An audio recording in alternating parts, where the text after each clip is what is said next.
Hello everyone, I'm Steven Timonello with Roady Repair, and today we're going to be doing a first-person point of view rewiring of a Telecaster along with a setup.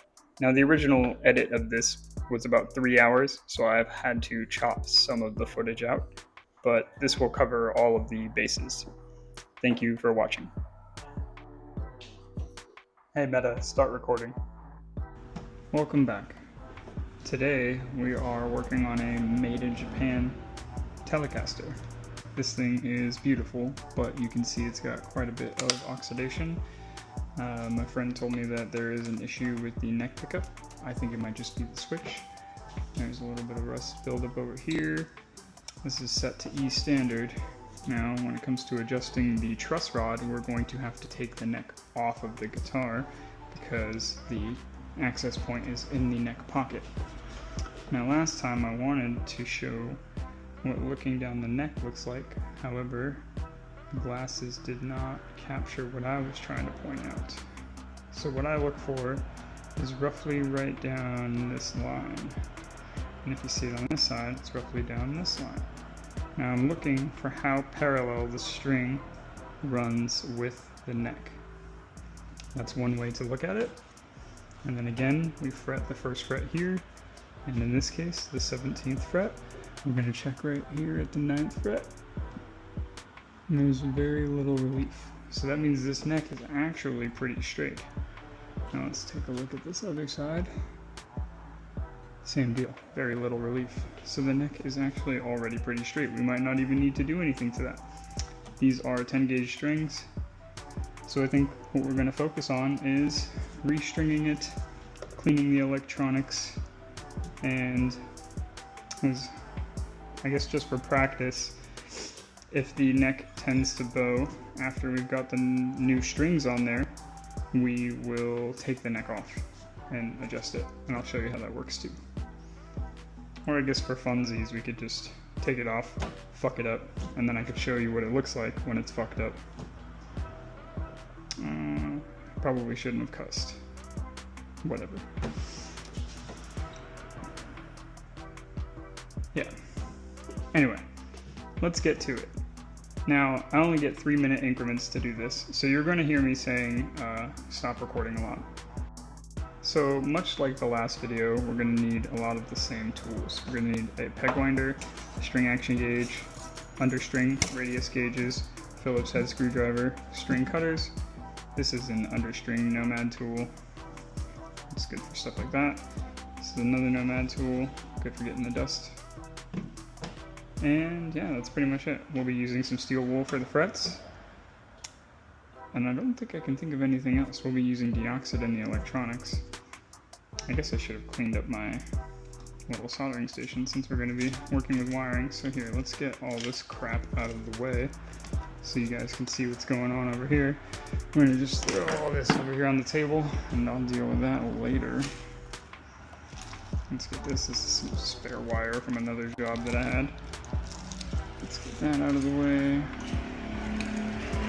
Definitely going to need this. If the glasses are glaring from this light, I apologize, but I operate with somewhat limited space. However, that's not forever. Let's throw those down there for now. Let's get this turned on, and I'm going to go wet this sponge. Okay, we are back. I've got my sponge wet. I'm letting that solder iron heat up. We're gonna test out this issue that Eugene had mentioned. Let's get this a little wet so it tins the iron. This is on standby. Let's see if we can hear anything. Oh yeah, you hear that? That might be a troublesome switch. Sounds pretty gnarly. Let's get in there and find out. So we're going to take our Phillips head screwdriver, and oh yeah, remember last time in the other video I like to create a little area to store all my screws.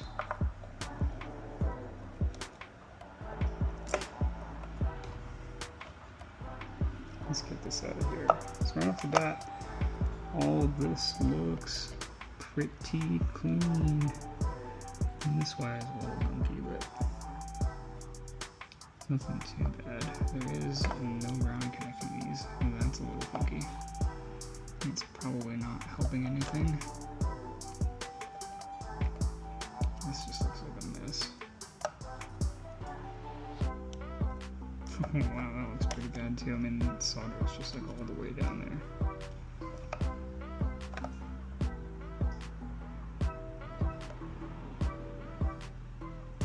But if it's connected, it's connected.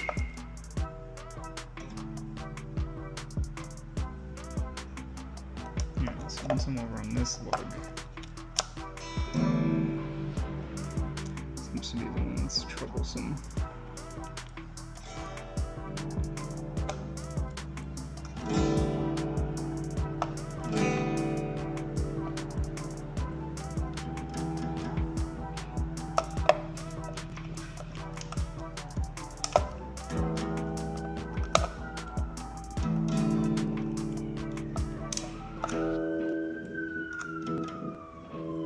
Awful.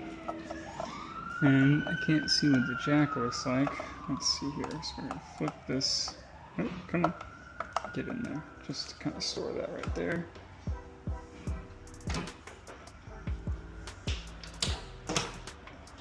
Store that right there. Real quick. Put this back on standby. Take a 1/2 inch nut driver.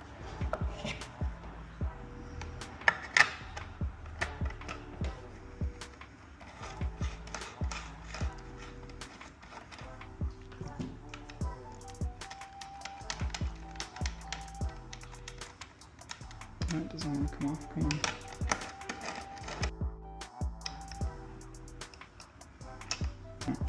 Oh, I lost the feed there for a sec. Let's get this out. That doesn't want to come out.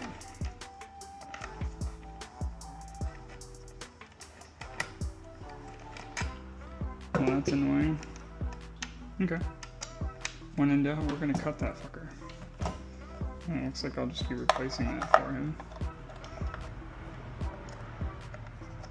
Because that's not good. Let's turn this. Let's get a thumb in there. And oops, sometimes we work with limited space. There we go.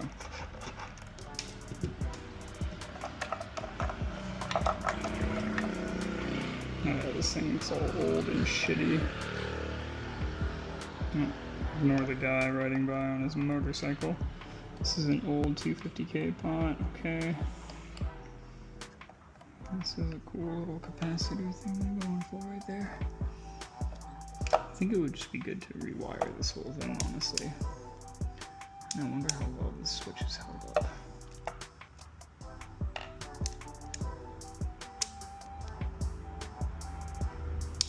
Yeah. Okay, Eugene, I'm gonna rewire your guitar because I don't like how it looks on the inside, so let's get these out of the way. Let's get our, oh yeah, this thing comes in handy. I love this set. I swear I'm gonna get sponsored by Music Nomad someday. They're already really cool and they gave us dealer pricing when we started the business, so we were able to get a bunch of tools for cheap, but I wouldn't say I'm like endorsed by them or anything. They're not paying me to sell their stuff. I just believe in their product. This multi-tool kit has every Allen wrench size I could need, Phillips, flatheads. You can use this as a nut driver too, but it's kind of cheap plastic, so I don't really do that part. Okay.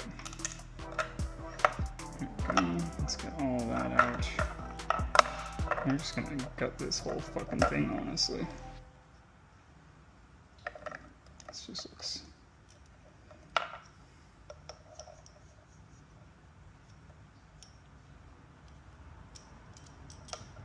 Let's get that out of there. Let's start with the jack.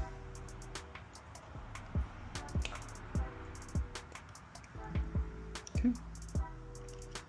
Let's cut that. Cut that. This capacitor is so old. It's older than me. There we go. Maybe I'll say start filming instead.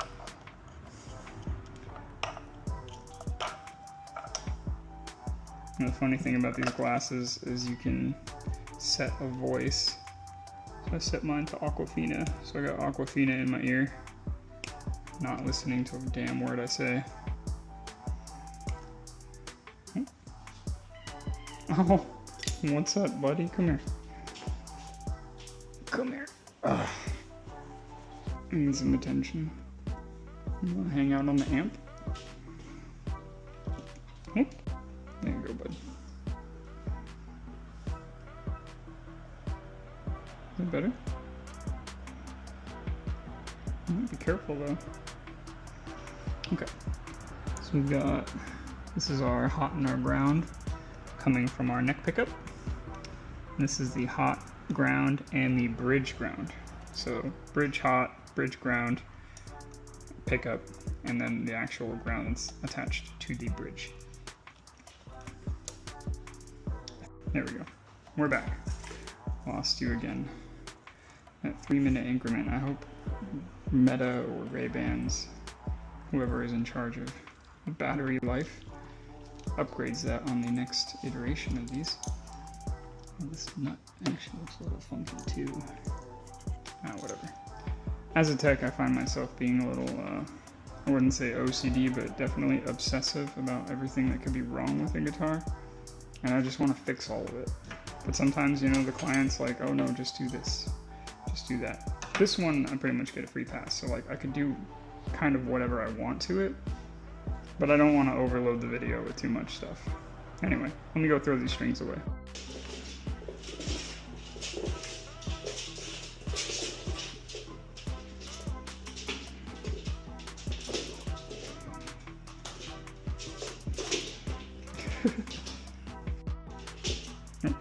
Got it.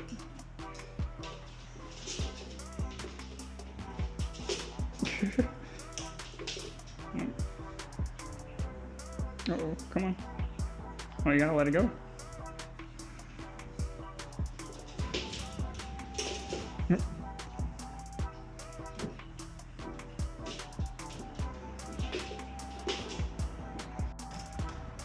Alright, what's up guys? We are back.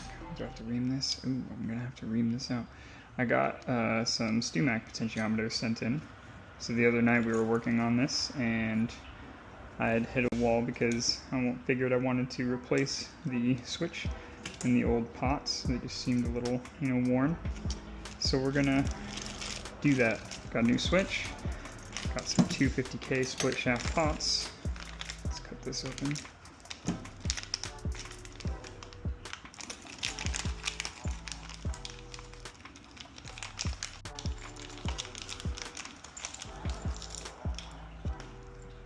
Okay, there we go. So we got everything we need. And we're gonna keep this all right here. Ignore the mess for a second. Now, I guess I should show you what this next part is going to look like, but I'm not going to record it because it makes a lot of noise and it's gonna sound like nails on a chalkboard. And I don't wanna do that to you. So, I need to ream the plate that the potentiometer is gonna be resting on. These little spots are too small for the potentiometer to fit. So we're gonna drill those wider. The tool I'm going to use is a reamer. So more or less, just gonna gently hold this right here and let the drill run through it. But again, I'm not going to record that part because it is, I mean, I'm gonna need to put earplugs on myself. So we're gonna be right back and I will show you how I go through my wiring process. So we're back. I've successfully reamed the holes to fit the potentiometers, as you can see. We got our orange drop capacitor right here and we're gonna follow this diagram. But first, let's get everything seated. The cool thing about the Telecaster is that you can pretty much use this as your kind of, I guess you could say, like, you can dock everything onto the plate, solder most of the pots before having to actually put it into the guitar. I hate having to wire things inside of a guitar cavity. It's not a fun time. It's just not. Let's get that seated a little better because it's a little funky.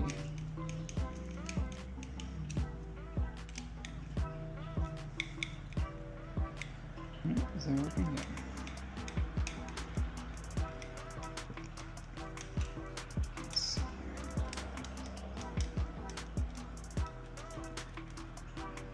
Yeah.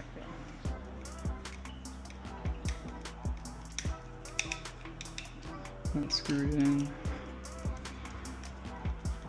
That's screwed in. Okay, so when we put the knobs, the knob caps onto the potentiometers, we're going to want this to not, be sticking through. So a good rule of thumb would be a tooth washer, a nut over that,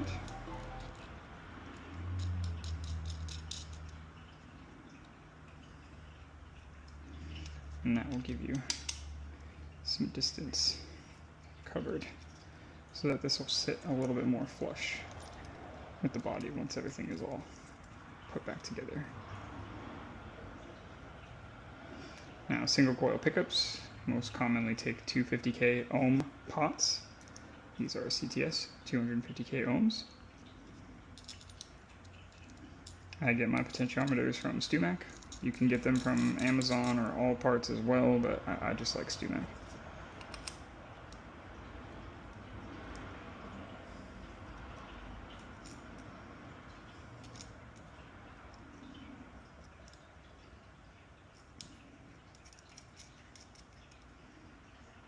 Now, if we want, we can tighten everything down now, just so we know that it's in there, it's stable. Let's turn that a little bit.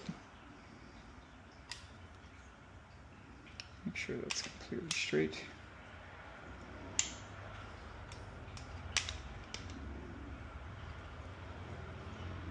There we go. Let's straighten this other one out a little bit here.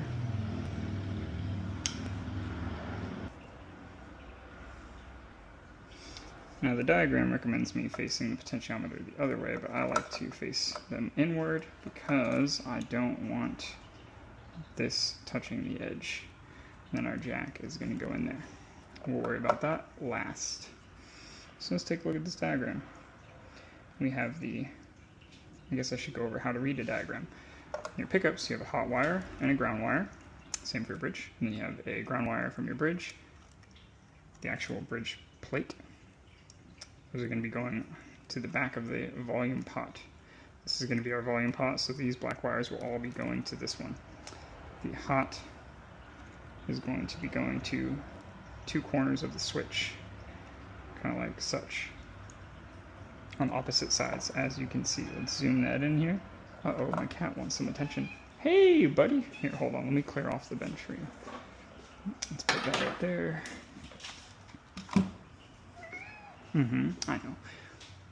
I know, buddy. Come here, you can hang out right here, okay? How's it feel? Yeah, see, he likes to help. Let's get this cut first, so we're gonna need a wire to go from this side. Now this gives me a black wire, and you know what? We're not gonna use black wire because black is usually ground. That's how I always associate it. I've got all of this red wire to use, so let's use that instead. So we're going to be bridging two of the lugs on one side to two of the lugs on the other side. Alright, so it will look kind of like this when it's done. Now, this isn't really going to be red by the time I'm done with it. It's going to be bare. Let's pull that out. And let's weave it through.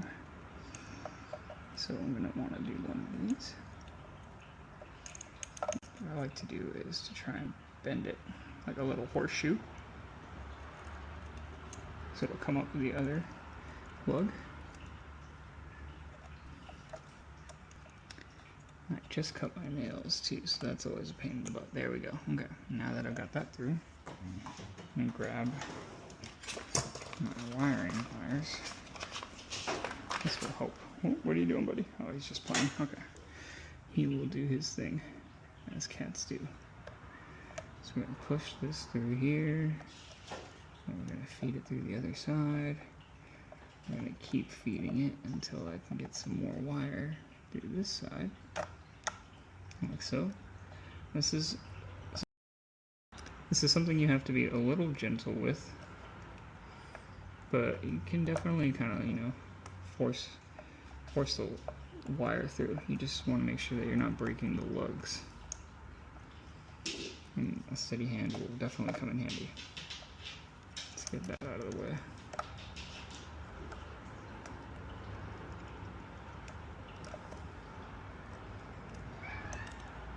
I think my cat wants to play. I think that's why he's crying at me. So I'm gonna get this seated, and then I'm gonna have to take like a 15-minute break, but first we need to make sure we get this fed all the way through. Okay, there we go. So now, let's give it a little more room. So now that we've got this right here, we can feed it to the top of this lug. Over and under, as they say.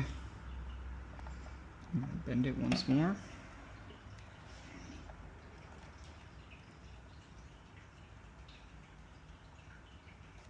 I hope, I'm gonna fix my glasses. I hope you're actually getting a good shot. That's something I'm learning as I'm doing these videos. So anybody watching, I do appreciate your patience as I learn exactly where the camera frame is on these glasses. I know it's on the outer rim, but sometimes what my eyes are seeing might not be completely the same as what the camera is showing. Okay. Well, let's keep that all separated. So now I've got my little bridge. It's going to go right here, and these lugs are all going to get soldered, and I don't need that. That is excess. So let's just cut that boy. So when I'm in the neck position, it'll be over here.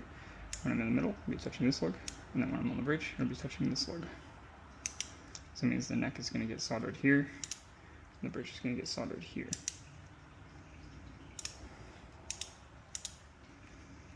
First,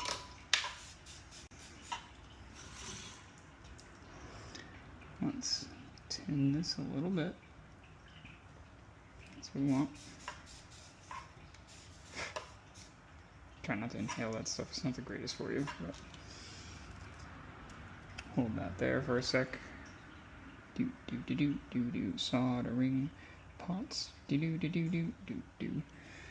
Okay, now we can run this over. And there we go, got a nice little clean solder right there. And we're going to do the next one.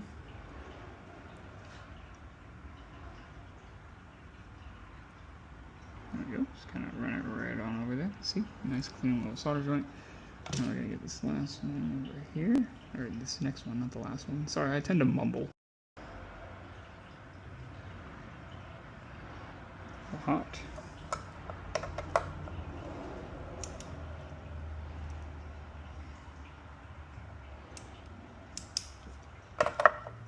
Strip this. Let's just cut that a little bit because it looks a little sketchy.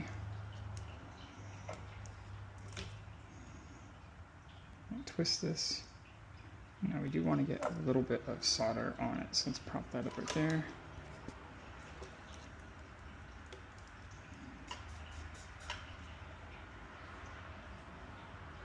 Hold that to the wire for a sec.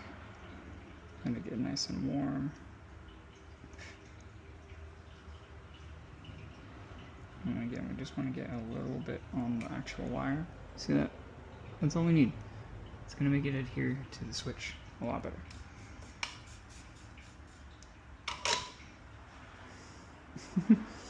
Okay, and let's get this other one too. Yeah, this one's feels a little funky too, so let's just clip a little. There we go. I have all this trash to clean up.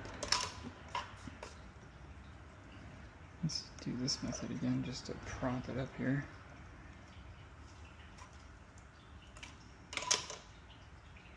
Don't forget to braid it. Sometimes I move so fast that I forget to think, which is not the greatest habit, but I am working on it.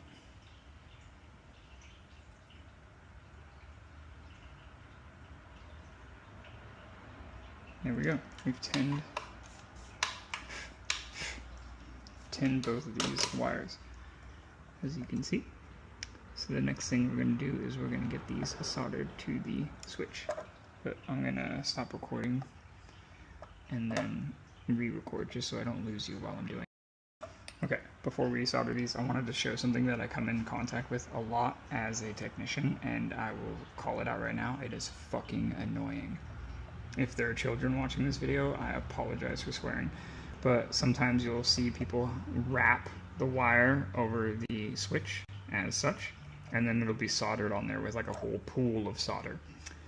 That is a pain in the butt to, one, remove if you're ever doing any sort of pickup swaps, or if you just have to replace something altogether. It makes it a real pain in the ass to take the old wiring out.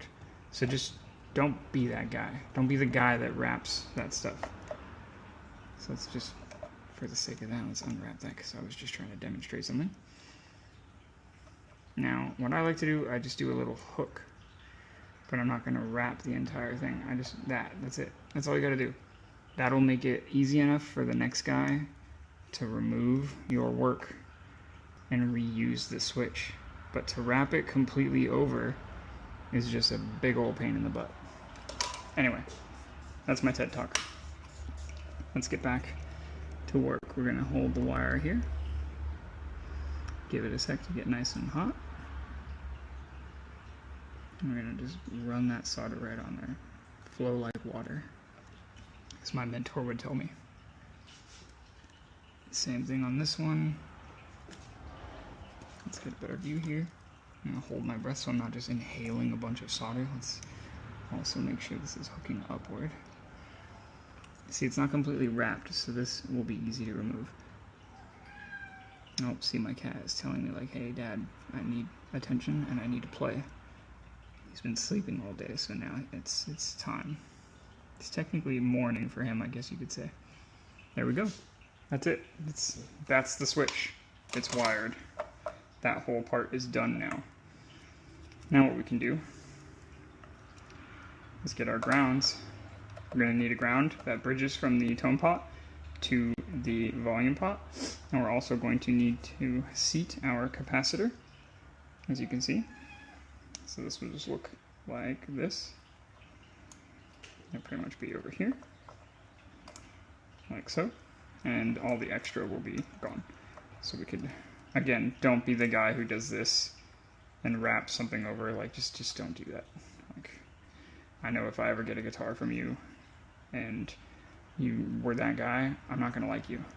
So let's seat our capacitor first.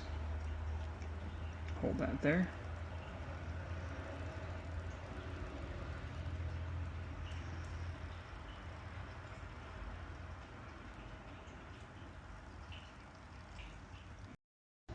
Sorry, the feed cut right at the end there, but we got that soldered right on there. Doesn't take a whole lot of solder.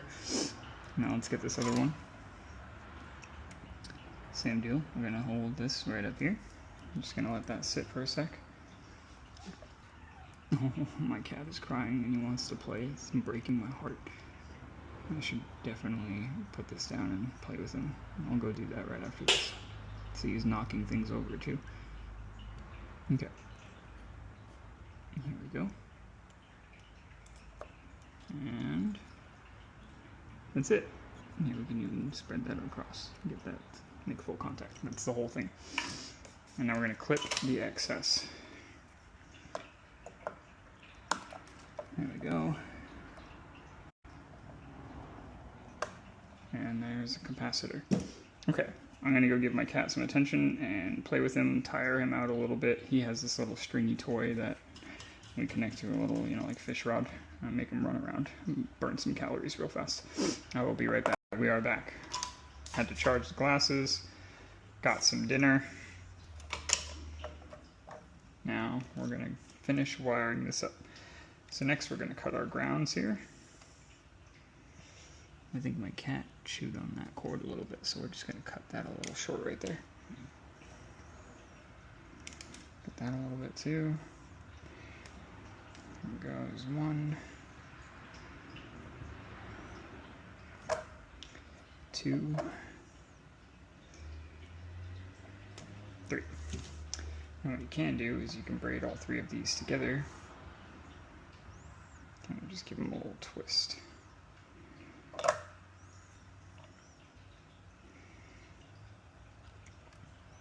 As long as they hold, which sometimes they do.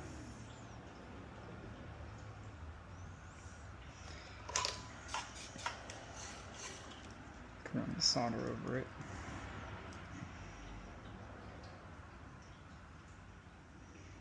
Give it a second to get nice and hot.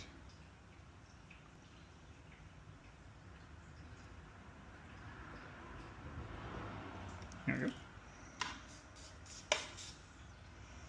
Oh, one of them broke off. See, that's what I was talking about here.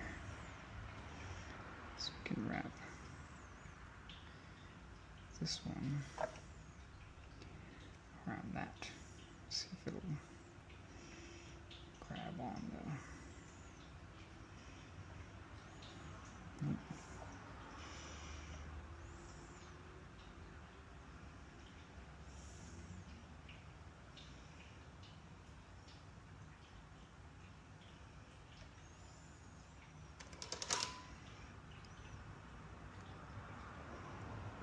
Out. Here we go.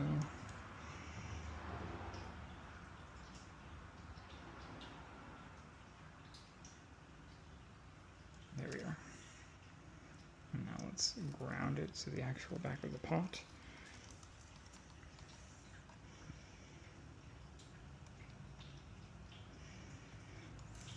Let's get our tweezers, our handy dandy tweezers.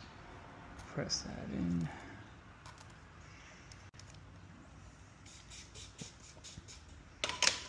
And now, the next part of the diagram, we need to ground the rest. We'll also need a ground for the jack, but we'll do that last. So let's cut a little bit of this black wire. I like to give myself a little bit of extra room to work with here.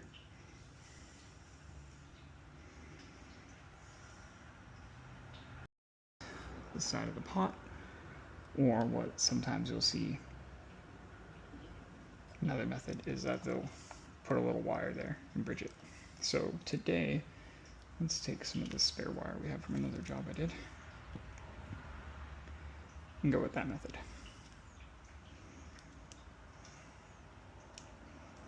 Oh, that doesn't want to cut. Let's cut it with this. There we go.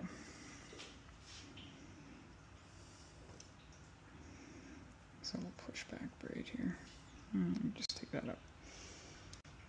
So now, in this case, because this will always be a volume pot, if you want, you can wrap it around the lug. I won't be mad at you for that.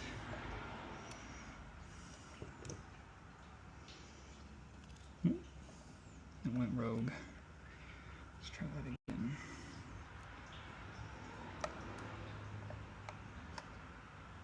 Let's bend this a little more.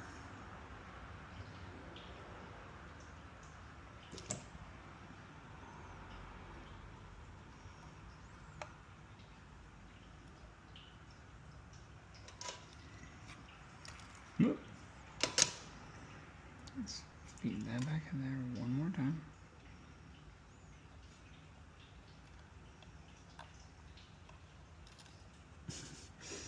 My butter fingers are getting the best of me right now.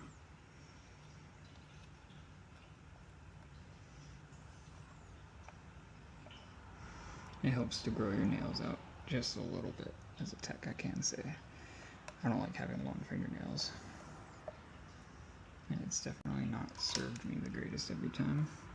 Every time I cut my nails, I find myself having to do something where I wish I had fingernails.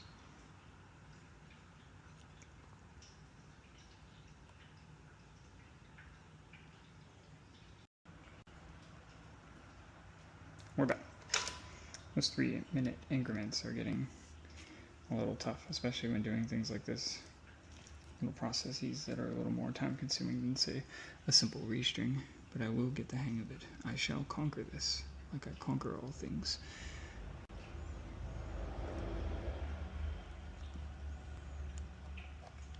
There we go, got that one.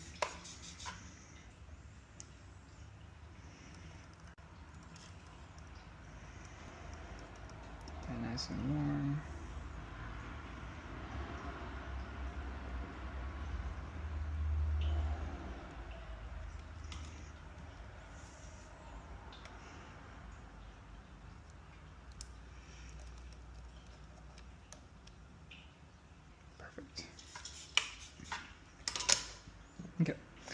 So now we want the volume pot to go to the middle lug of the tone pot and to the switch.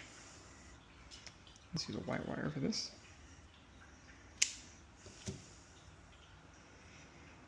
So let's start with the middle lug of the tone pot. And once again, we don't want to hook or wrap these things around. We just want to give this a little bend so it won't fall out while we're trying to solder it. But we're not trying to overcomplicate this for anyone who might have to change the wiring around in the future if they ever want to do some sort of mod or anything like that. So let's just sit that right there.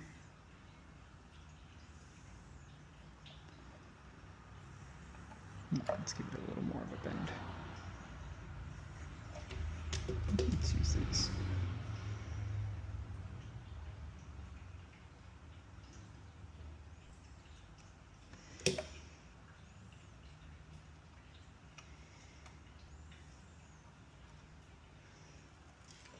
We're going to go right underneath this capacitor. I'm going to warm this up.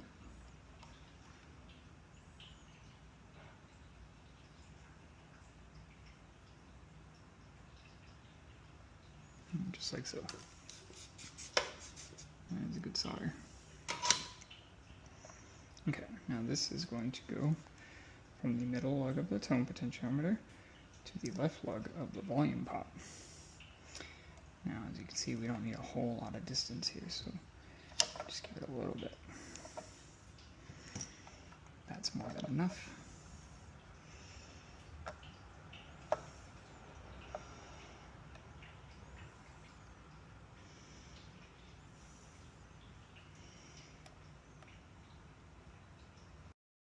Alright, there we go. Back once again. Now first we're gonna tin this wire because we're gonna have to melt that other little joint and feed this into it quickly. So this now has some solder to it, so it'll adhere.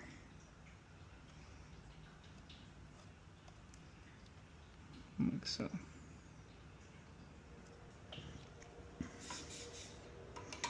Okay, let's go over our diagram before we get into wiring the switch, or the, not the switch, the input jack. We have our lug, this is over here, middle lug to this potentiometer, this lug over here to the switch, feeds across, our two pickups, and our grounds. Now all we need is our hot, which will go to the out of the jack, and a ground to come from the jack as well. And I believe we're going to use a new input jack. So let's get a new mono jack in there.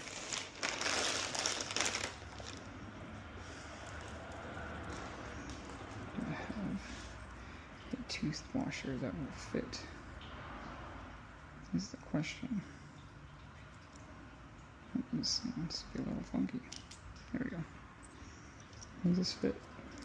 That one's too big. Too small, I mean. That one's too small. Ah, yes, here we go. All these little spare components, but none of what I need exactly. So that'll be on there, and that'll go in here, etc. Worry about that part last. So let's give this enough distance. And honestly, maybe no, that'll actually work perfectly. Yeah, let's use that. Okay. So first, we're going to wire the hot.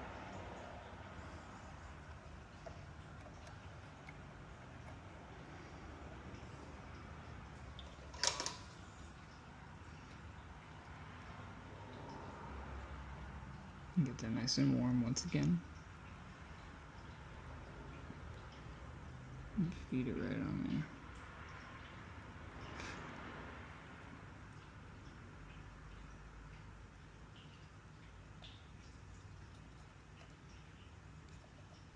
There we go.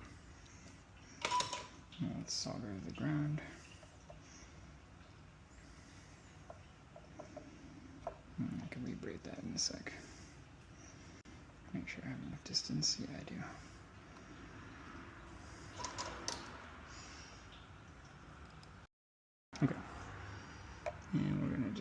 this right to the ground.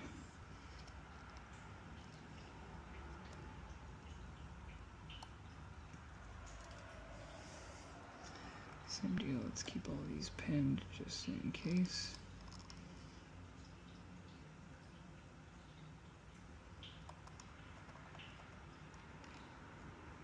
And there you go, there's your ground. So now your volume pot will function like a volume pot. And we need to get this wire to come out here and go to the switch. See? From here over to the switch.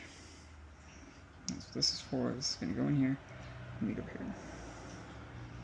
And that's why I left a little bit of space in this other plug of the switch. So let's bend that.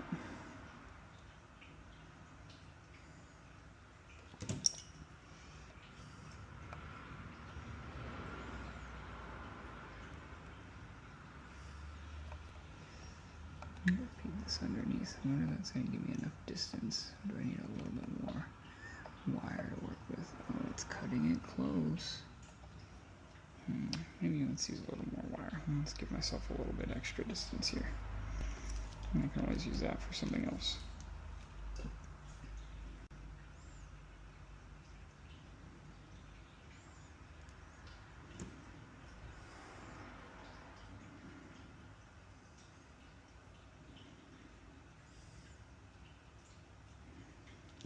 Same deal, we're going to bend this. So the first one is going to go right in here. And now we've already got solder on this one. We don't really need to add like more solder to it. You can maybe just add a little more just to be safe.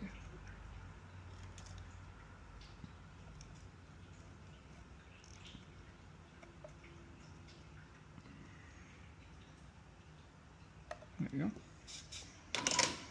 Now let's get under here.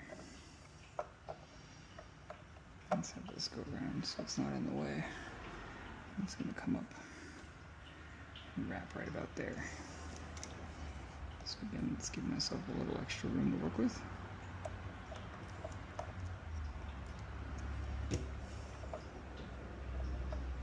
Let's pull the braid back.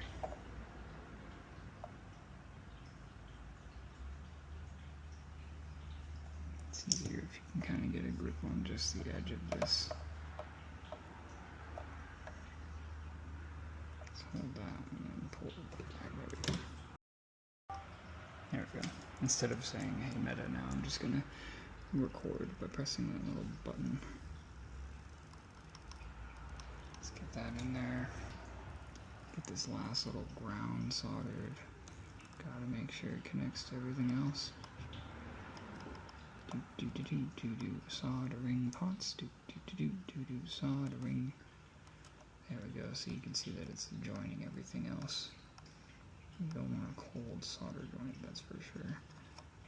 It's perfect. There we go. Now let's solder it to the jack.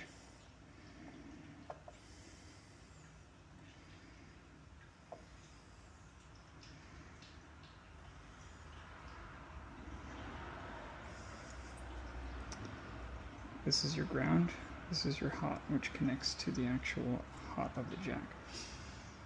So this is what's going to connect with the cable and send the signal from the guitar to the amp.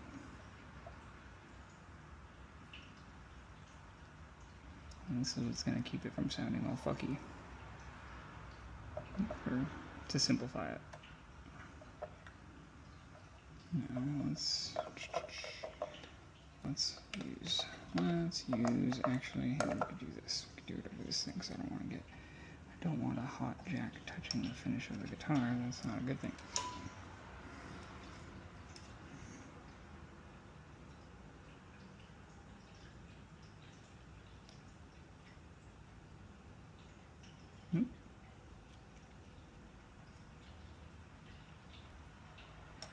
I get stuck.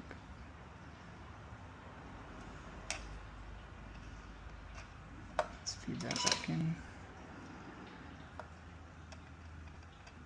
There we go.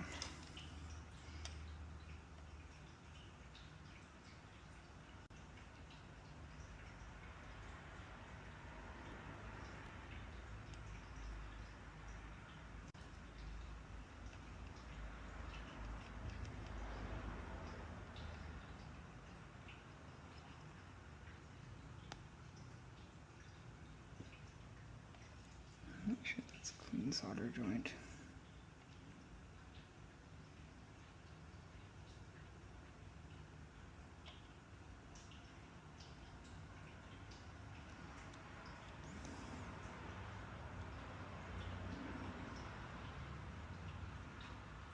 There we go. Now for the next one. Let's get that into the wire and then onto the actual lug.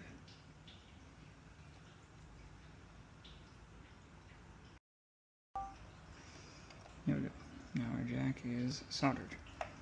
Now last but not least, single coil pickups have a 60 cycle hum, which kind of like annoying.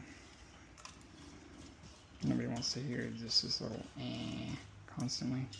So I always like to do one extra ground. Take a little bit, I kind of just do this on like every wiring job. If somebody has single coil pickups, I'm slapping it in there. Unless they specifically say no. But 9 times out of 10, nobody ever says no. So the copper shielding acts as an extra ground to buck some of that unwanted frequency that you get from single coil pickups. Now, it needs to contact the metal.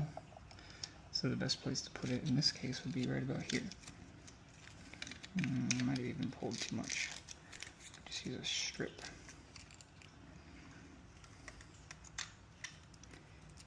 I'm going to feed that down right in there.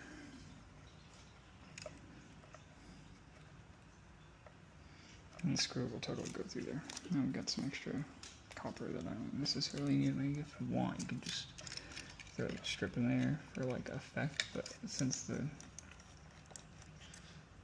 the solder is going to be over here, this is just kind of extra, and I'd rather just put that in there than completely waste it. Now where did I put my black wire? Here we go.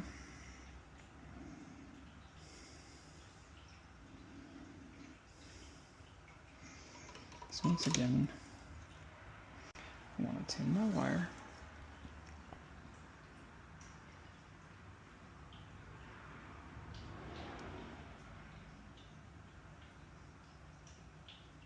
There we go. I'm just going to get this right on the side here. And make sure we're not burning anything.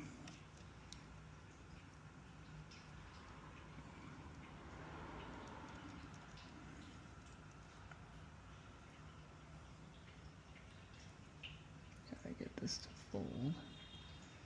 Oh, maybe it'll hold on its own actually. Let's see.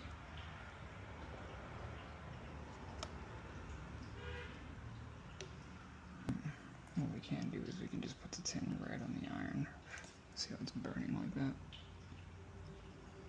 And then it'll adhere to the side. Like so. Need a solid solder and I'm burning. There we go. You got that right in there. Perfect. Now, just make sure it won't get in the way. Yeah, no, perfect. So this can be fed downward. Let's feed this over here.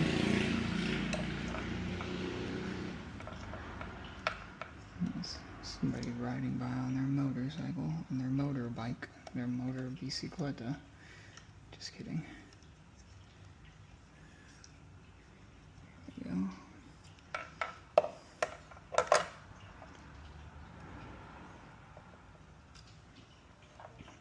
Okay.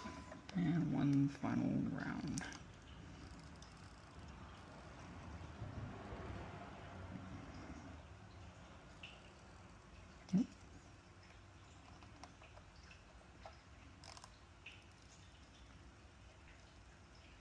Where are my lucky tweezers? Here we go. Now, as long as something is grounded to the back of the pot, they don't necessarily have to like all connect. It looks nice, but it's not absolutely necessary. So now I can feed all of this back into the cavity. As such, I've got to feed this through here.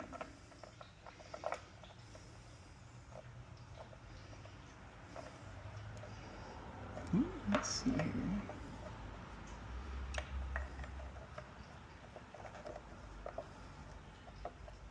Let's make sure this goes through this little plate.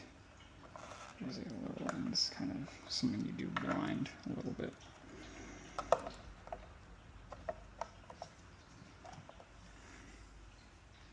See, it's like almost there. Try to get your tweezers in there. Pull it through.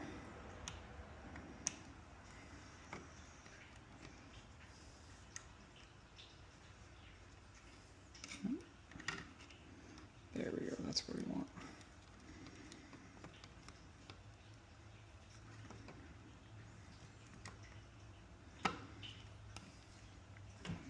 So now let's screw this down because we need something to hold it in place.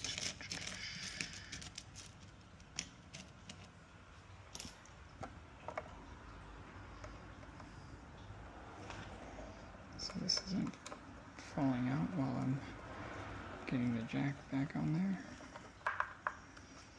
There we go, and that other screw should be in here somewhere. There it is.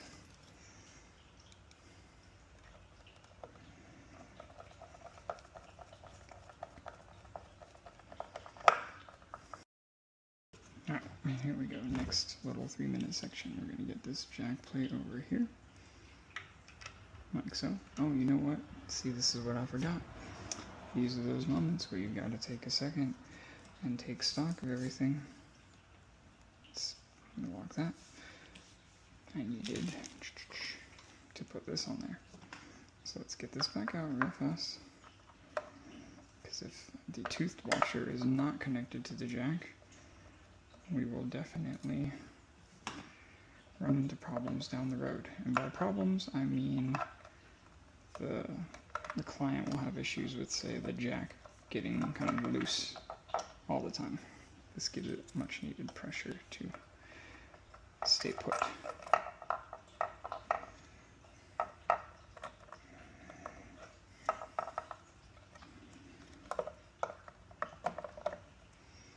Let's use this again. Let's reseat this.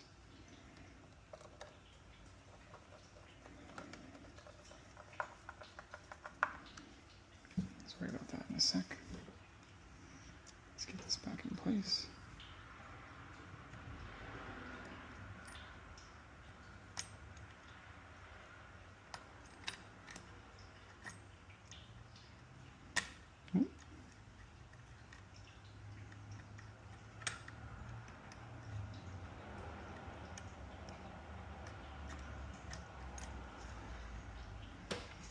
One more time, we're going to unscrew this.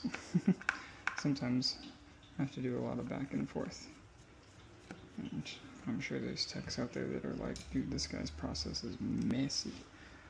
But it's not about the journey there, it's just about how it looks at the end of everything. So let's hold that and give that some support. There we go, that's what we want.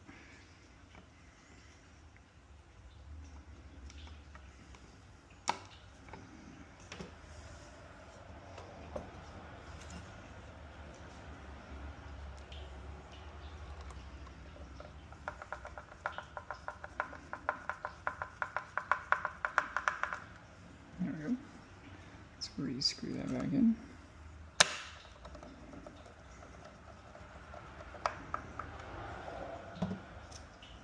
Let's get this plate over here.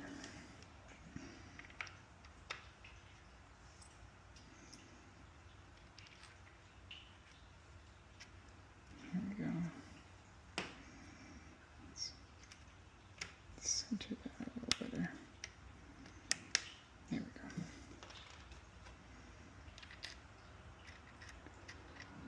I want to make sure that this turns kind of a little bit by hand. Okay, now that I've made sure that this turns a little bit by hand, I'm going to carefully, while propping this up, grab one of these little tools. This stuff is great. Thread locker, also known as Loctite. For some guitars, I recommend using this. I don't put this on every output jack, but on things like Telecasters where the jack is constantly getting loose, it's a real lifesaver. I also recommend it for things like jazz bass, Jaguar, SG, anything where like the jack is on the top. Just feed that in there. It is messy as all hell, but that's okay. So first, we're going to take our 1/2-inch jack, just let that rest. Let it screw on a little bit. See, now that I know that it's getting in there, I'll just strip a little bit of Loctite in. Not a lot. It doesn't take very much. You want to get into that crevice.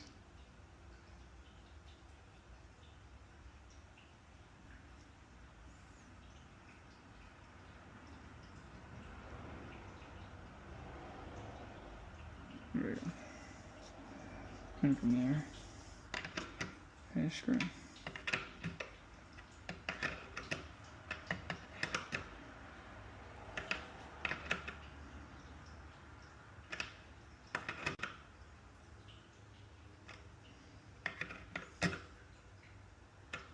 Perfect. Now that shouldn't be moving anywhere anytime soon. Let's put this over here. That's going to make a mess. I'll clean that up later. Okay, now I want to test the jack. Now, just heads up, the battery on these glasses is already getting low again after taking a few videos, because it's just how fast this thing dies. So that means I will be taking another break. Luckily, you know, all of these pieces that I'm going to be doing for content's sake are no rush on the turnaround.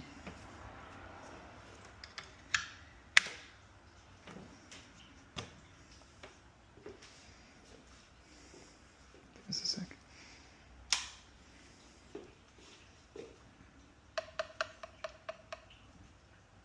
Oh, see, I wired it backwards. Look at my amateur ass. So we're going to swap those two real fast. That happens sometimes.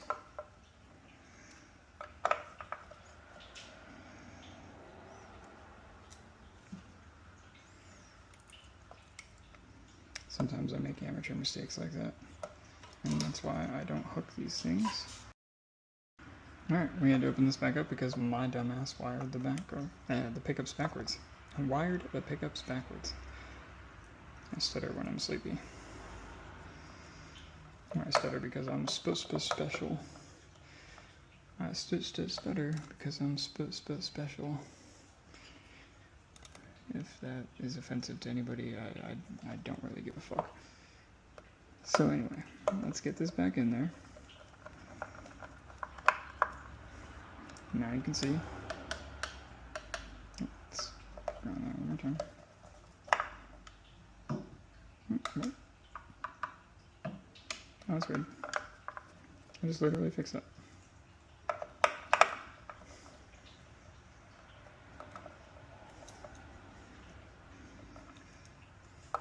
Maybe I wired them backwards again, like a dipshit.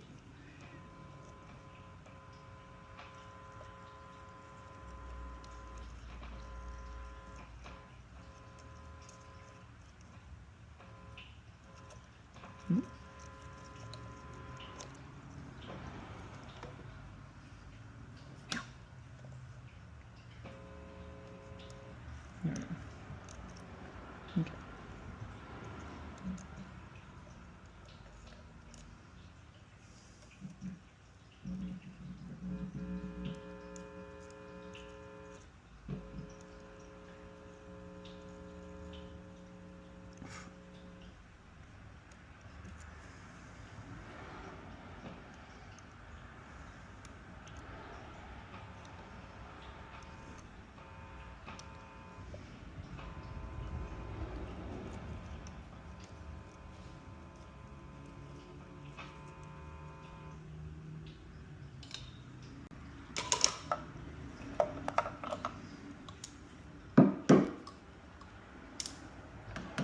There we go. That's where we want it. Extra special me.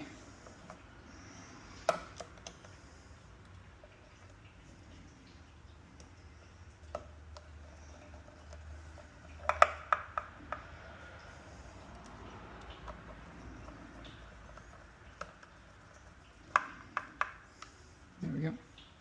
Let's see if this switch actually fits the same. It's supposed to go like this. Yeah.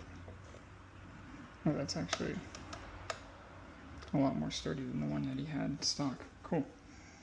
It'll just go falling off. Alright, we can get to the setup now. Okay, these need to be cleaned. This neck is dead straight. But I told you guys I was gonna... Alright, the glasses are charged. It's morning now, after another late night of having to work and recharge the glasses. I decided to just, put this away for the evening. But now we're going to cover adjusting the truss rod. Now, on a lot of made-in-Japan fenders, and even some made-American, the truss rod access point is inside the neck pocket, which means you need to usually take the neck off of the body to adjust the truss rod, which to a beginner might be extremely intimidating because they don't know exactly how tight or how loose the truss rod should be, how much relief or how much tension. And in all honesty, in all of my years of doing this, I'm just going to come right out and say it. You have to guesstimate before you take the strings off of your guitar, before you start your setup. In the case of a neck pocket truss rod, you want to see what the neck looks like, whether it's straight, backbowed, or relieved. And from there, once you've got the neck off, there's no tension on it. It's going to most likely look like it has a back bow. But again, you have to take into account how it looked with the strings on at full tension. And that's what you're guesstimating, not what it looks like once you've got the neck off the body, because that can be misleading.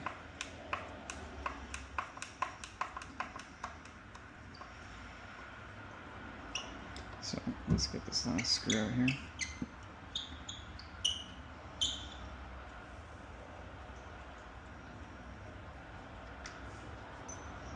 Let's get this out of the way. Let's put it right there.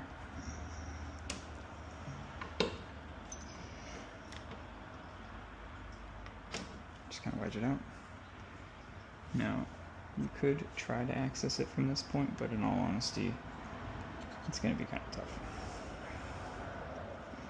So I'm showing you this way because a lot of the times you won't have that access point. See, as you can see. Sorry if I repeat a lot of phrases. I'm still getting over my nerves of recording my voice and being on camera. In time, I'll sound more professional. Even though I've been doing this for years. I've just never been much of a camera guy. Let's take a straight edge. As of right now, everything here looks relatively straight, but you can see some rock. And, oh, I think my cat might be throwing up. Uh-oh. Alright, hold on, we're gonna stop recording. Alright, that was a false alarm. He looked like he was going to throw up, but he held it down. Okay, so hopefully you can kind of see what I'm looking at, but there's a little back bow here, and a little back bow right there. It's hard to tell from the side, but that's why you use a straight edge. And you can usually tell by looking dead in the middle and seeing that there's a little bit of a rock. You can hear it, it's ever so slight. So anyway, there's your access point. Let's get our Allen wrench. And now on the older Japan strats, our Teles, yeah, it's still a 9/16 wrench. 9/16. Same deal as before, we're just gonna just loosen this a little bit and see what we can show you here. So I'm gonna put it right back where it was. The neck was already good. Now there's dead straight neck, see? If I were to put this back on the guitar and string it up, the action would be really high and there would be quite a bit of relief in the neck. We don't want that. Personally, me, I like a nice straight neck. So let's put that back where it was. And now,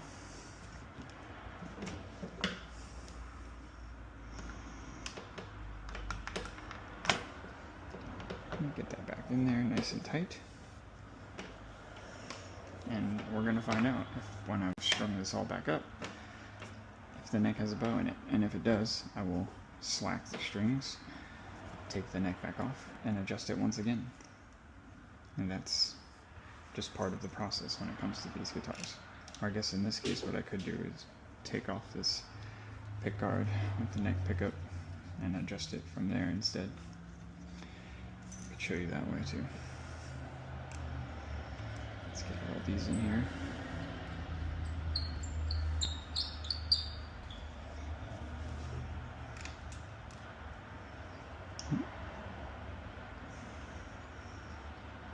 Oh, it's got some tension to it. Okay.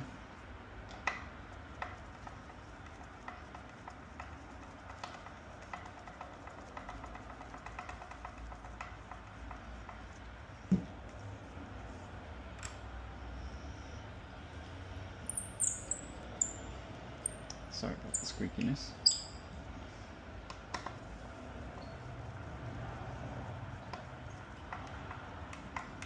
I'm probably not speaking loud enough for this right now, but it's the morning and I have yet to have my coffee.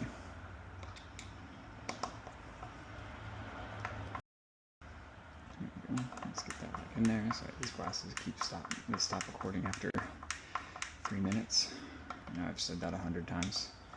But every time I hear the glasses, they give you this little doo-doo kind of noise when they're done recording, so I have to stop what I'm doing right there and hit record again. I'll edit all that stuff out. You see a lot of fade-ins and fade-outs. And that way it's not just like abrupt cuts. Okay, let's make sure those are all on nice and tight. There we go.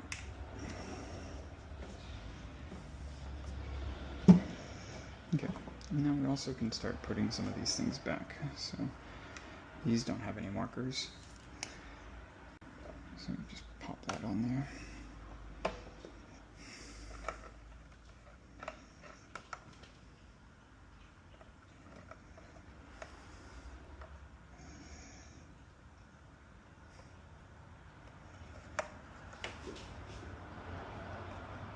There we go.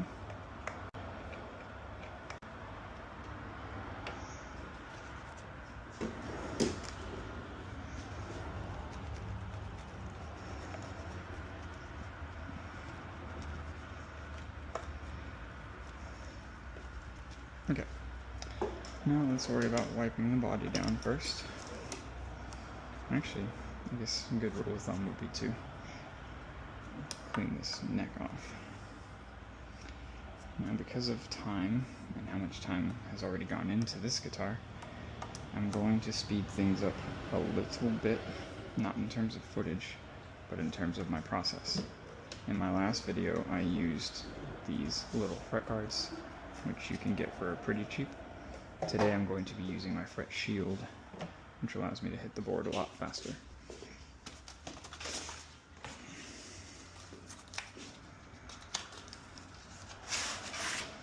Let's set that right there.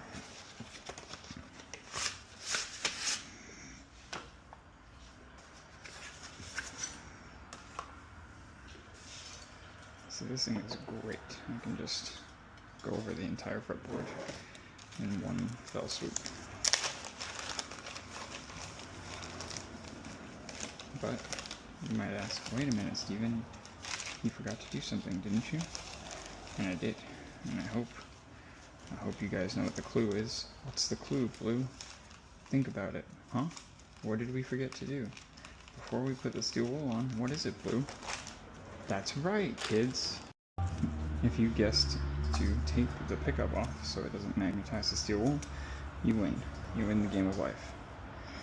If you didn't guess that, well, do better. So now I'm going to just hit this. See, I can hit multiple frets at once this way without scratching the board.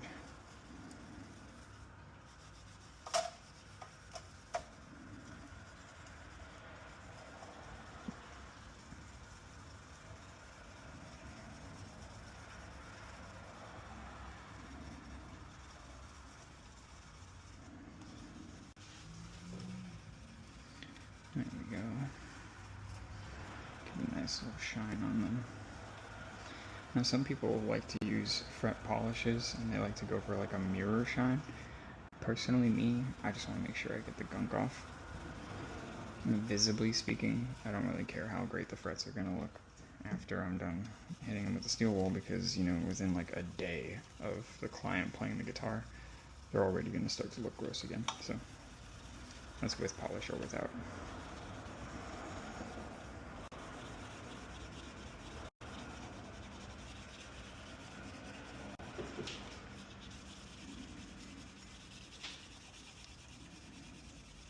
There we go. Let's make sure we get that.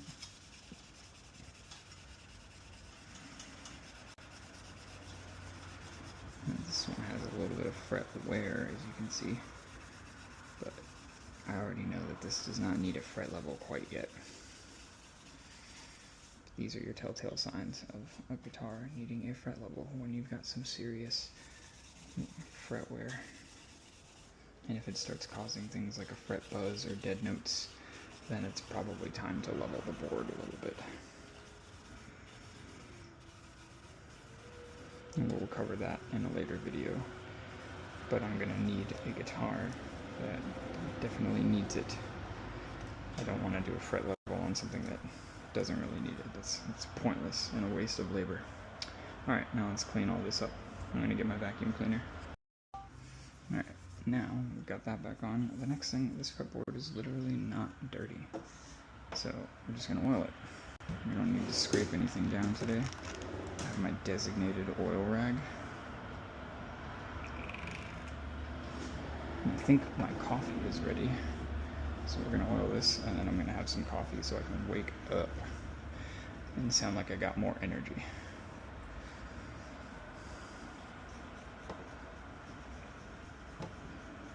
Let's get all of this oiled here. Look at that.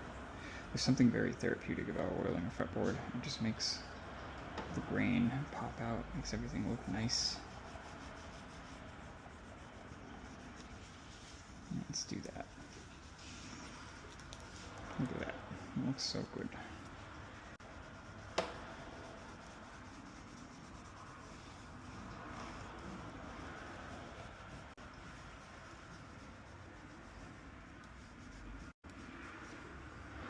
Killer. Love it. Okay. Now it's time for coffee. I'm going to take a quick little break. I'm going to wake myself up.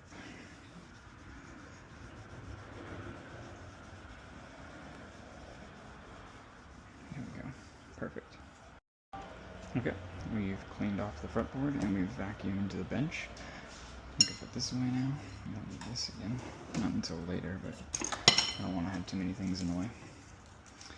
We can start cleaning the fretboard, the body, and then we'll also worry about getting the strings and stuff back on. But first, I guess what I'm going to do is worry about reseating all of the saddles and just kind of getting all the general hardware back onto the guitar. So let's do that first.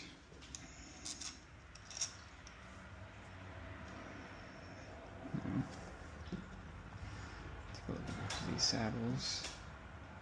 This one looks like it was for the E and A. This looks like it's a thin one, so this is probably the E and the A saddle.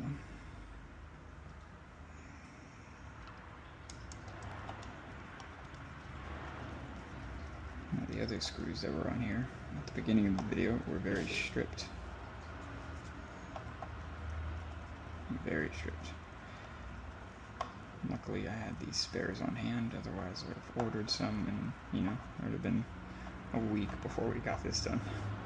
And it's already been a few days between juggling this and school work. So let's get that right about, I want to say it has to go right about here. I'm going to put this one in the middle, I want gold on the outside.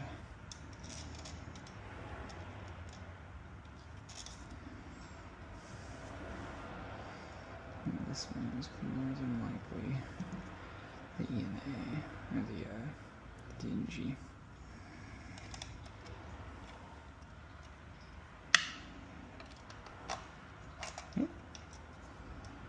Grade up a little bit there.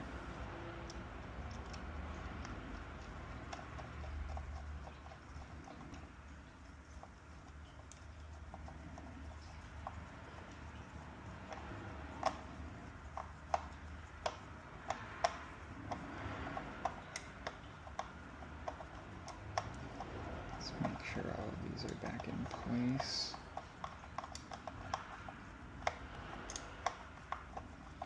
This one's going to go right about there.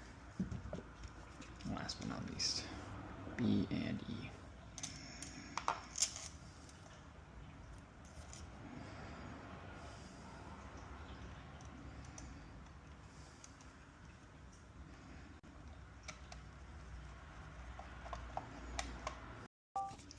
We'll worry about setting the height and the proper radius once we've got the strings on there.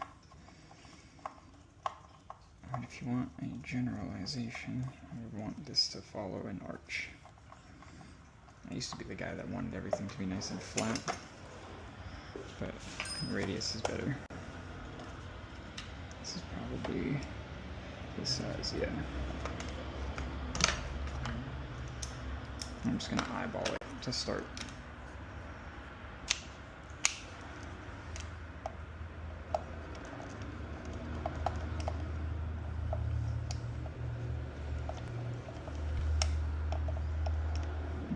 It's going to be centered, so this is going to be kind of like that. This side is going to come down, and this side is going to go up. Uh-oh, we got another stripper. Got another strippy boy, huh? Okay, well, if that's the case, what we can do is we can flip this around, because that one's not going to move anywhere. So we're going to have to make that work. And sometimes, as a tech, if you don't have the spare parts, you just still got to make the setup work.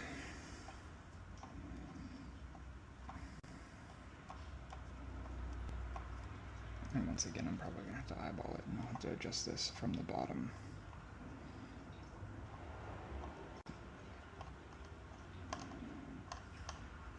Let's get that all the way out. A little more. There we go. Let's see if we can get a bigger size for that one, just to be safe. Maybe one of these will work. No, it's completely stripped. That thing is not moving anywhere. Okay, so we're going to flip it over. And this side will be the side that gets adjusted.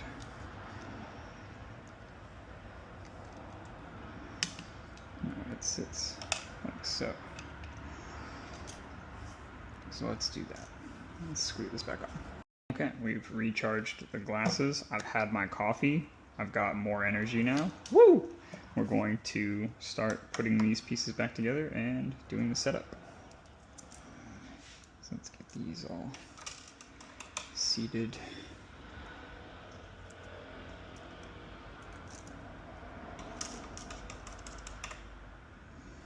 We'll worry about getting everything locked in after everything is all on there and hand tightened.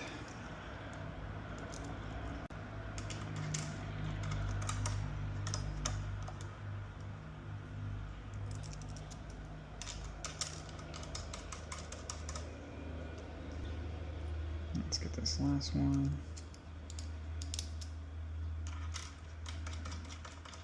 There we go. Now we're going to use our nut driver. You could also use a spanner. I like the nut driver just because it's faster. The spanner you can only do like, you know, quarter turns.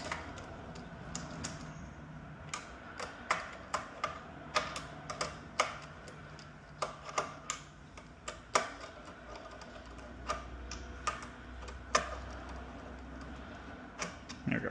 And now we're going to just give everything a nice, good tightening. Make sure it's nice and tight. That one's good. That one's good. That one's good. That one's good. And that one's good. Now for these little sections, the string tree.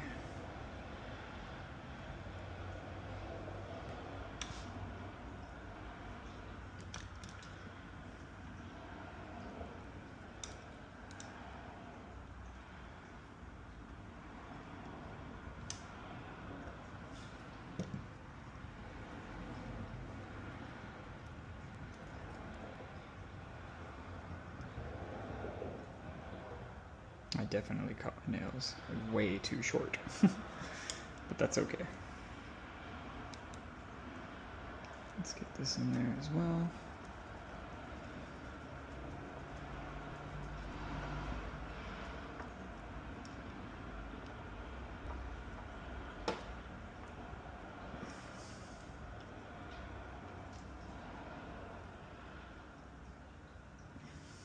Okay. Now we've got extra screws, but these were there.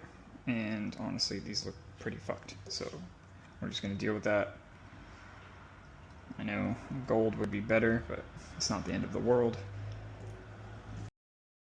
Now let's worry about polishing the headstock and the body. Once again, I'm using my Music Nomad 1 polish.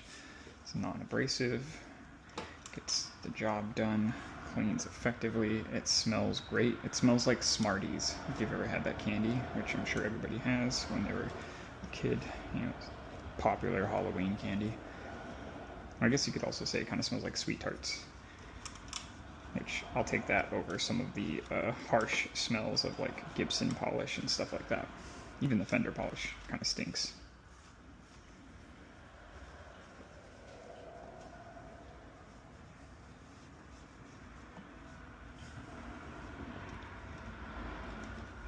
And there's also been plenty of time for the vinegar that I had wiped on everything to aerate out, so nothing stinks like vinegar anymore, which is great. There we go, that's all clean. Now let's clean the body. Same deal. Now obviously this guitar has seen a lot of play. It's old, so it's not going to be, you know, spotless by the time we're done with it, but it'll be cleaner than it is currently.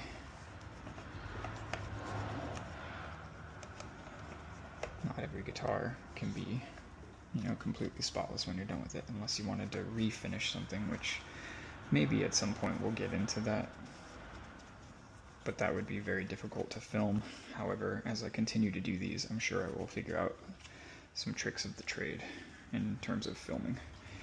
Or I would probably have to film that in very small sections, and you wouldn't be able to see like the entire process from start to finish, but you would still be able to get the general idea.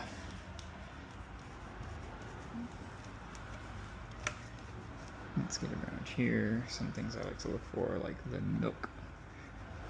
I kind of like to feed my nail into the thing so you can see the outline of my finger to get the trim of the guard.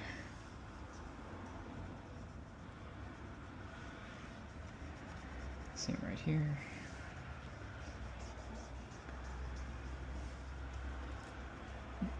Get underneath the neck.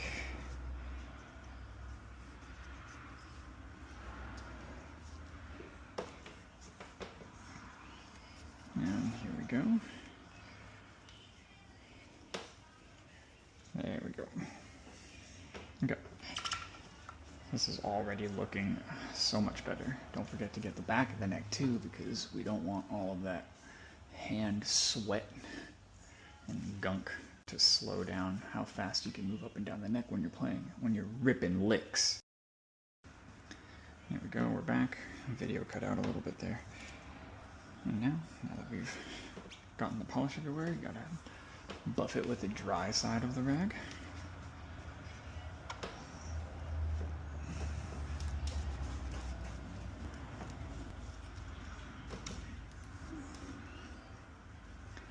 There's a little section you can tell somebody that's right where their arm tends to rest. There we go. Okay. Now, for the real meat and potatoes, as they say, we're going to string this thing up. I love Diodario strings. If you can help it, get Diodario NYXLs, or Diodario, sorry, my pronunciation is not the greatest. But NYXL strings are my personal favorite. They bend like crazy, you can really abuse them. They're fairly difficult to break. These are perfect too, though. Feed these through body holes. Again, I like to rest the guitar on my shoulder. Make sure you've got plenty of space on your bench or your table so you're not going to just drop the guitar.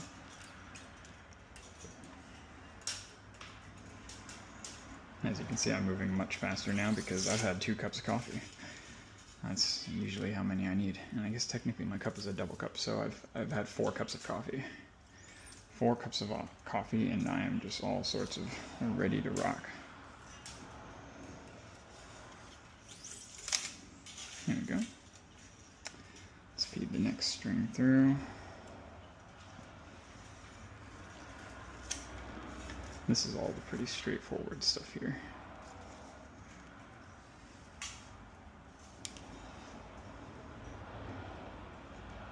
There we go.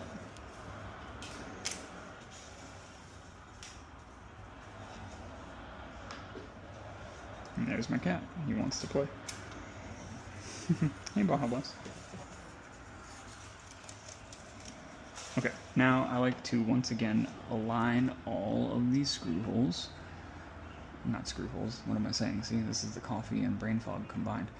All of the tuning pegs with the string that is going to be fed through it. Everyone say hi to Baja Blast. He's a little baby. My little helper. We're going to use this one today. Because if I hand wind it, Baja Blast is going to start attacking the strings. So feed the string through, and just like we covered last time, make sure this is nice and taut. There he goes.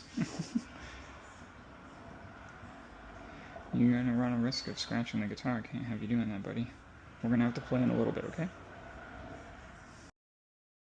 There we go. Okay, we lost the footage. I had to kick my cat off of the amp because he was going to attack the strings. So again, we pulled the string nice and tight all the way through. It's sitting in the saddle slot, in this case right here, from the neck, or from the nut. We're gonna slide back. Remember what we said last time, about a half fret, right about there. That's all we need. We're gonna bend this guy up.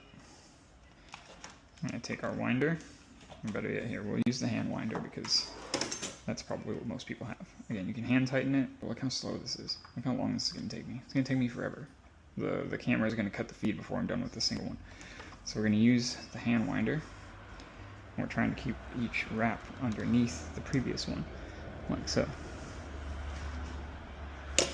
Now this guitar is going to get set up in E standard, so that's what we'll be tuning everything to and setting it up for. And then in my next video, I've got a Les Paul setup that's going to be set up in drop C, so that'll be really fun. Once again with the hand winder. We went back about a half fret.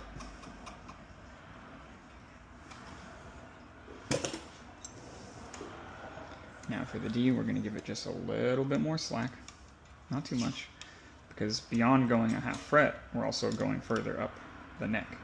So we want to make sure there's enough string clearance. So let's say like 3/4 of the way would be a safe bet. Let's do that again because it moved. Right about there. Once again, bend the string up. Now let's use this. This is my favorite tool. Because it's so fast. As a guitar tech, one of the things you want is to speed up your turnaround. You want to deliver great service, high quality work, but you also want to do it fast. Especially if you're going to be, say, like a touring technician, you have to move very quickly. So the more quality of life tools you can get, the better. But for the sake of these videos, the point was to teach you how to do things just the right way first.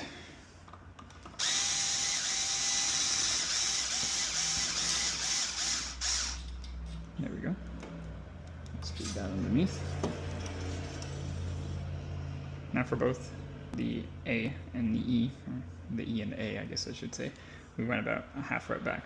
For the D and the G, we went about 3/4 of a fret back. Now for the B and the E, we're going to go 1 whole fret back. In terms of how much slack the string needs. Again, feed it through. You can put it in the string tree if you want, or you can tuck that afterwards. Make sure it is nice and taut. Go. Sorry, I lost the feed there. Let's repeat that, and I can edit this. The string is nice and taut. From the nut, give it 1 fret of slack. That's all you need. Anything more, it's personal preference. To me, I think it's overkill.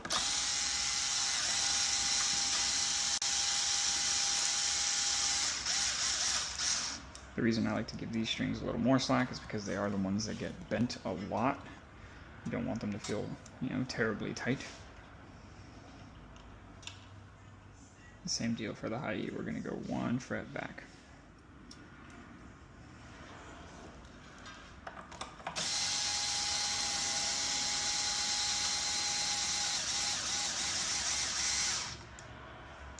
Okay.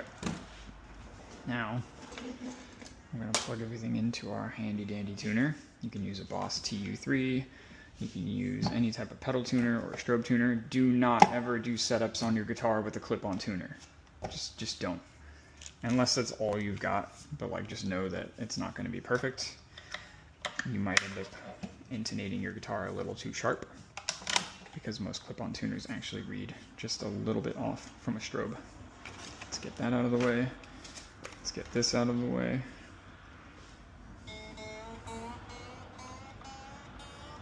First, let's just get everything in tune and see how the neck looks.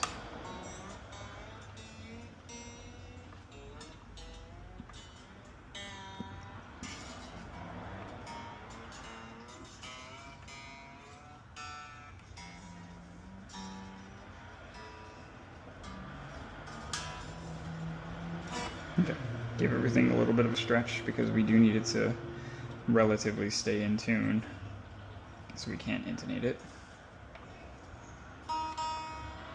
And also we want the right amount of pressure on the neck so we can check the truss rod.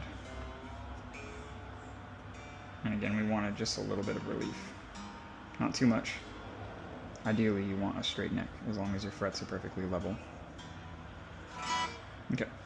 How are we going to check relief? We're going to fret the first fret, we're going to fret the 17th fret with the neck embodiment, we're going to tap right here, look at that. There's that little bit of relief we were talking about. Let's go to the other side.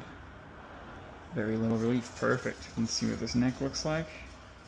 Oh, look at that, swag, it is straight. Just like we like it. So we don't need to readjust anything. Now we want to find our proper radius gauge, which again is a 9.5. That one, there it is. And we want to see what the action looks like right now, which will be adjusted. So that's too high. There we go. We're going to do that again because the feed cut. So here we go. The action right there is a little high. Action right there is a little on the high side. So we're going to be able to lower all these things. Once again, we want to check this. Yep, that's the right size. So let's start over here. See how this height is all sorts of everywhere. So we're going to bring that down. This one's too high as well. And these are not sitting where we want them to be. And this one's going to be angled a little more down. This string is good. And that's surprisingly pretty good too. But let's bring it down just a hair. And we can't, unfortunately, even do anything with this low E. Look at that, it's so stripped. And let's bring this down a little more so we get a nice little taper.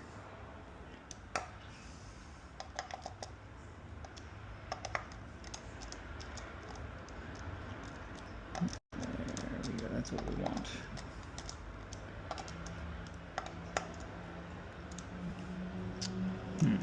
There might be a way to clean that out and get something in there. We're going to figure that out right now. There we go. Let's double check this. There we go. That's what we want. Just ever so slightly. Needs to come back a little more. There we go.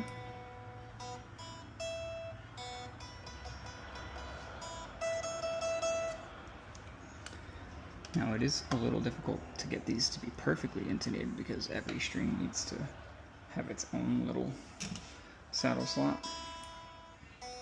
So rule of thumb with these type of like old school saddles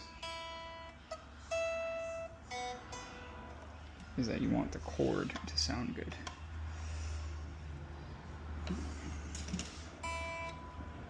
Give this a stretch.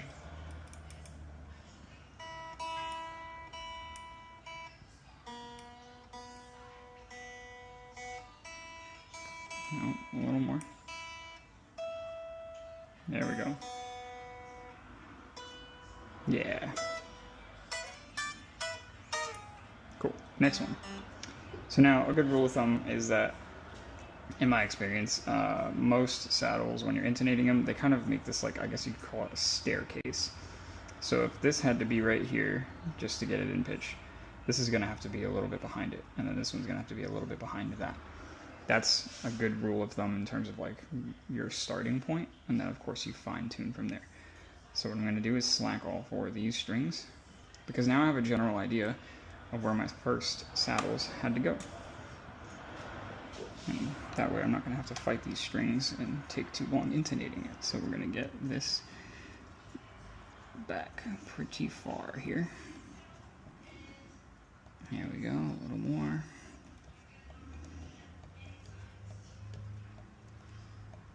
Just a little bit more.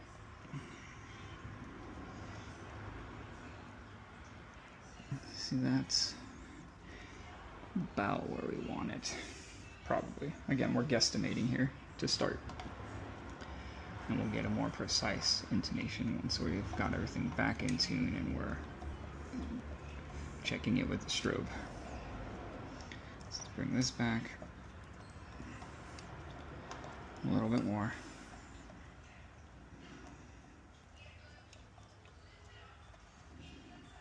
Okay, this would be a rough guesstimate again. So can you see how like each point is a little bit ahead of the other? And that's what I mean by staircase. I wish I had a better word for it, but I'm special, so. Here we go. Let's get everything back in tune. Okay, we're back. Yeah, so we've radiused everything. Now, unfortunately, again, we cannot do too much with the low E, because it is just stripped. The best thing would be to probably just replace this saddle out right, but I'm not doing that today. I can always let the client know that we're going to get new saddles later. Now let's get everything retuned.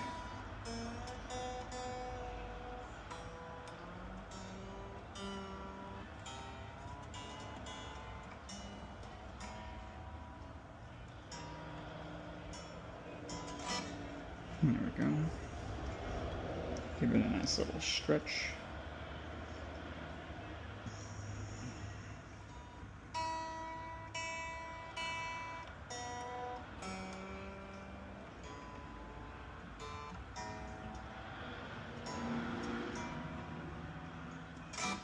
Repeat that a few times. And I'm pressing the string down, not too tight at the first fret, but just kind of propping it down. See, now it's not dropping out of tune very much, and that's what we want.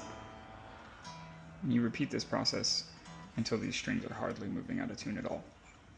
And that way, when it's gig time, or time to get into the studio, you're not just retuning your guitar every 30 seconds, because that's annoying.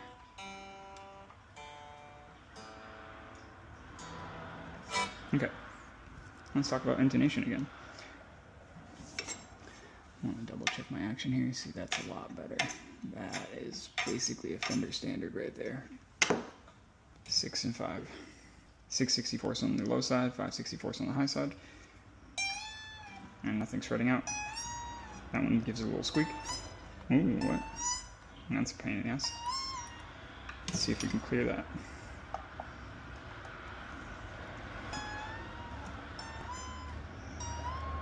There we go. So it needs to be just a little bit higher. That means the fretboard might need a level at some point.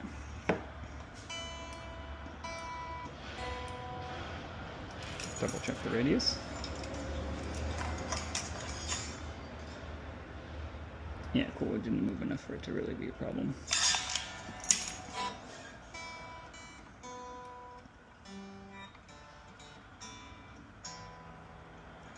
Okay. Now before my cat gets any ideas, I'm going to clip these. I think he's wandered off. He's doing his own thing. But if he gets bored and he wants to play, he will let me know.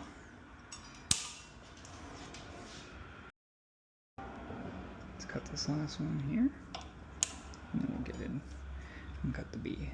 Now sometimes the string cutter can get pretty close to where the actual string was at, so make sure you don't overcut. You don't want to break a brand new string.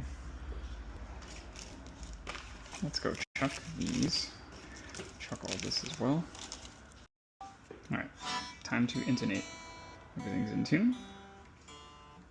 Perfect. Perfect. What's this look like? Is it sharp? What about this one? It's also sharp. What are we going to do? We're going to bring this saddle back. So, make sure you're tightening it and not stripping the screw. And this is all done incrementally, because as you tighten it, it'll drag the note sharp, because you are pulling on the string. Let's make sure it's in tune.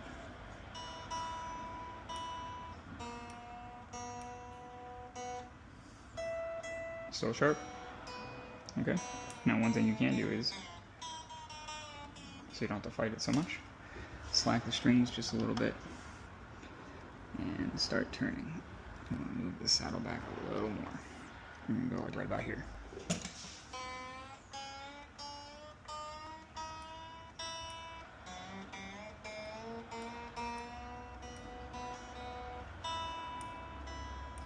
There we go. Still sharp, but it's not as sharp as it was. So once again, we move the saddle back.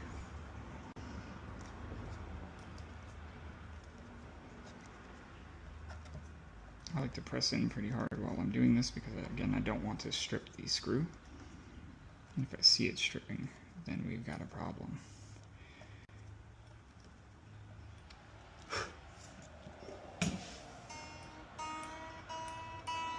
Get it back in tune.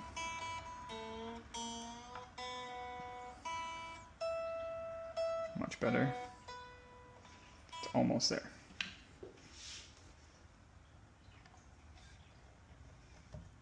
Now we're going very small amounts. We also need this to sit in the saddle. Loosen that even more. Because we don't want this to skip into the saddle. We want it, there we go. We want it to rest in the saddle.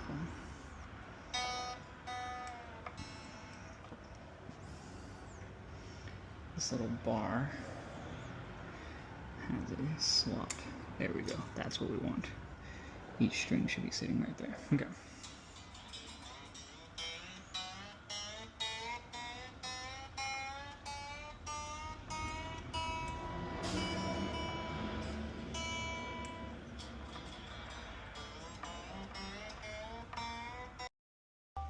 And we're back again. We're getting everything in tune here.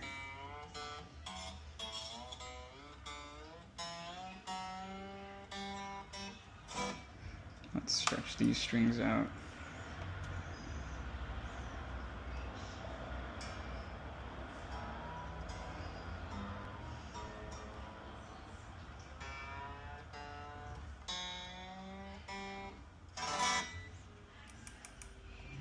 There we go.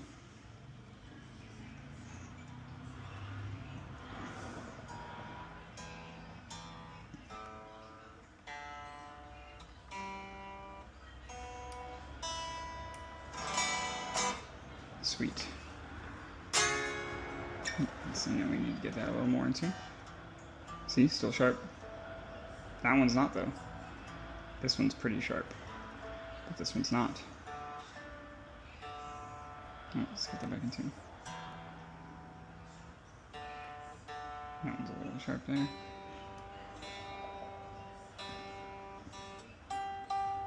That one's a little sharp. That one's good. That one's good. That one's off. So we need to bring this back just a hair. We can't go too much because, again, we're running into the issue with these types of saddles where it's straight. I can't angle it or anything. So like one might be sharp and one might be in tune, or one might be flat and the other one might be in tune. There we go.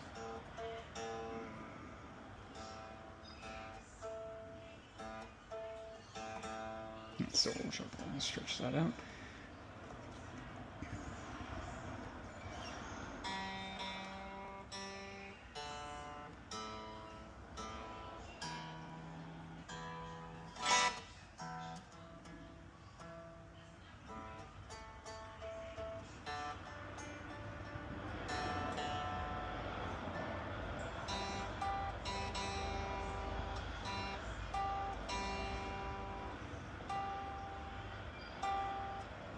How's the cord feel? There we go.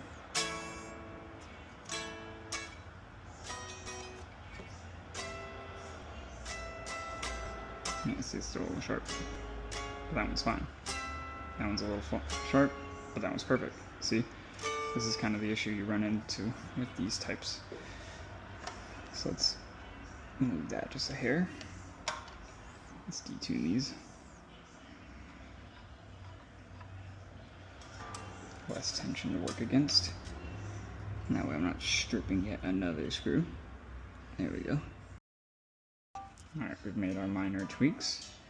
Let's get this back in tune. And this is a lot of what teching involves, like you're constantly making little adjustments, going back and forth to try to get everything as perfect as possible. Perfect. Oh, that's way sharp. Okay, hold on. Let's stretch that out.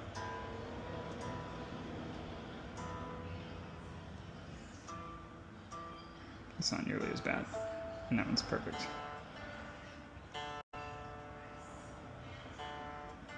That's good.